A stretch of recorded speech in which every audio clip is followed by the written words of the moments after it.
حضرت عائشہ صدیقہ رضی اللہ تعالیٰ عنہ فرماتی ہیں میرے پاس ایک عورت آئی تو میں نے اس کے ساتھ 2 بیٹیاں تھی اس کی، میرے پاس 3 کھجوریں تھی، میں نے اس بی بی کو دے دی، 2 بیٹیاں تھیں۔ اس عورت نے کیا کیا، میں دیکھ رہی تھی، ماں تھی نا اور بیٹیوں کی ماں تھی، اس نے پہلے ایک ایک کھجور دونوں بیٹیوں کے منہ میں ڈالی، اور پھر جو کھجور اس کے پاس بچ گئی میرا خیال تھا یہ کھائے گی، لیکن اس ماں نے اس کھجور کے 2 ٹکڑے کیے اور وہ بھی اپنی بیٹیوں کے منہ میں ڈالے۔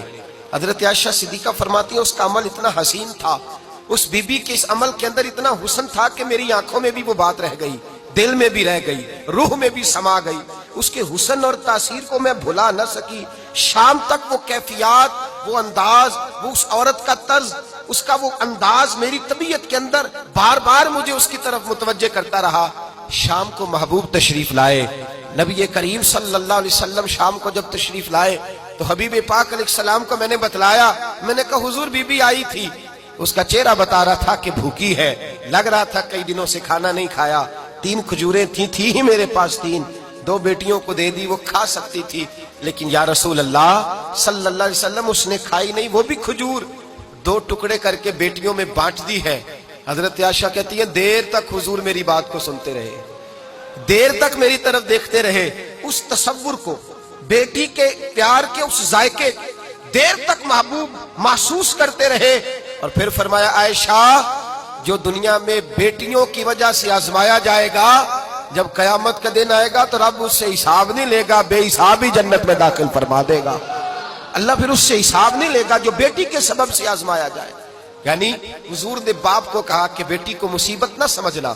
اگر کبھی اس کے میکے سے جھگڑے کا پیغام بھی آ جائے، اگر کبھی دوبارہ تجھے اس کی طرف پلٹ کر جانا بھی پڑے، میرے نبی پاک صلی اللہ علیہ وسلم سے کسی صحابی نے کہا تھا یا رسول اللہ بہترین صدقہ کون سا ہے؟ حضور بہترین صدقہ کون سا ہے؟ وہ میرا مال جو اللہ کے راستے میں خیرات کروں تو رب مجھے زیادہ اجر عطا کرے، وہ کون سا ہے؟ تو میرے نبی پاک نے فرمایا اگر تیری بیٹی واپس لوٹ آئی طلاق کی وجہ سے یا بیوہ ہو کر واپس آ گئی اور تجھے اس لوٹنے والی بیٹی پر کچھ خرچ کرنا پڑا تو تیرے رسول کا وعدہ یہ ہے کہ اللہ تجھے اس روپے پر سب سے زیادہ اجر عطا فرمائے گا، اس پیسے پر اللہ تجھے سب سے زیادہ۔ انہیں بوجھ نہ جاننا، ان کی آزمائشوں پہ پریشان نہ ہونا۔ گھر کبھی بیٹی کا پیغام آ جائے کہ اس کو پھر سے یہ تکلیف ہوئی ہے، باپ سمجھنے لگا تھا کہ میں تو فارغ ہو گیا، نکاح کر کے میں فارغ ہو گیا، پھر اگر کبھی اسے پیغام آئے تو میرے مصطفیٰ کریم نے فرمایا وہ پریشان نہ ہو، وہ دکھی نہ ہو، بلکہ جو بیٹی کی وجہ سے آزمایا جائے گا اس سے تو حساب ہی نہیں لیا جائے گا، اللہ بغیر حساب ہی جنت عطا فرما دے گا۔ اتنا بڑا مقام، اتنی بڑی عظمت اور فضیلت اللہ کے رسول نے بیٹیوں کے ماں باپ کو عطا فرمائی۔